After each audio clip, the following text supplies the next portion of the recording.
Maths મેજિકમાં આપ સૌનું સ્વાગત છે. તો મેથેમેટિક્સની અંદર આજે આપણે લઈને આવ્યા છે ભાઈ કમ્પ્લીટ ડિવિઝિબલ શેષ મેળવી છે, રિમાઇન્ડર મેળવવું છે.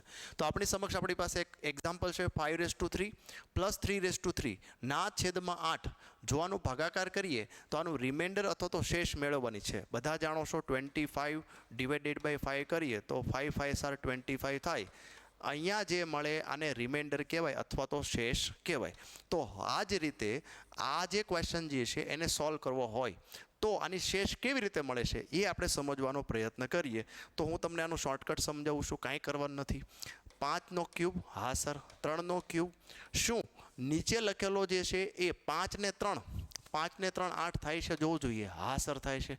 હવે જુઓ 5 + 3 5 + 3 જો અહીંયા આગળ આ ઘાત જે છે એ કેવી આપેલી હોય, એકી સંખ્યા આપેલી હોય અથવા તો ઓડ નંબર આપેલો હોય. જો આવો સંયોગ થાય તો એનો મતલબ કે આની શેષ જે છે એ શૂન્ય મળે.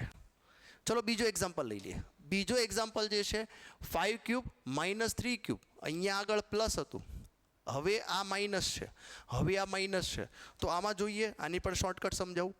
5નો ઘન, 3નો ઘન, ઓકે, ડિવાઇડેડ બાય શું 5માંથી 3 બાદ કરો તો 2 થાય છે, હા સર થાય છે. તો તમે જો 5માંથી 3 હા. અને જો ઘાત તમને જે આપેલી છે એ ઘાત કેવી હોય તો કે આમાં તમને એકી સંખ્યા અથવા તો બેકી સંખ્યા કોઈ પણ ચાલે, એકી અથવા તો બેકી કોઈ પણ ઘાત જે છે અહીંયા ચાલે. જો આવું હોય તો આની શેષ જે છે એ શૂન્ય મળે. એ જ રીતે અહીંયા તમે જોશો, અહીંયા પણ સર બાદબાકી જ છે. 5ની 4 ઘાત છે, હા. 3ની 4 ઘાત છે, 5માંથી 3 શું થાય તો કે 2 થાય. જોજો અહીંયા ઘાત કઈ આપી છે તો કે 4. 4નો મતલબ એકી ઘાત છે. જો માઇનસ હોય, જો વચ્ચે માઇનસ હોય તો એકી ઘાત હોય કે બેકી ઘાત હોય, આનો આન્સર, આની શેષ શું મળે અથવા તો આનું રિમાઇન્ડર શું મળે, શૂન્ય મળે. અને ફાઇનલ હવે જો અહીંયા તમે જોશો 5ની 4 ઘાત છે, 3ની 4 ઘાત છે, પણ છેદમાં તમે જોશો તો માઇનસ છે સર. તો નીચે 8 આપ્યું છે. 8નો મતલબ કે સર 5 + 3 આપ્યું છે. અત્યાર સુધી આપણે જોયું કે ઉપર પ્લસ હતું, નીચે પ્લસ હતું, ઉપર માઇનસ હતું, નીચે માઇનસ હતું.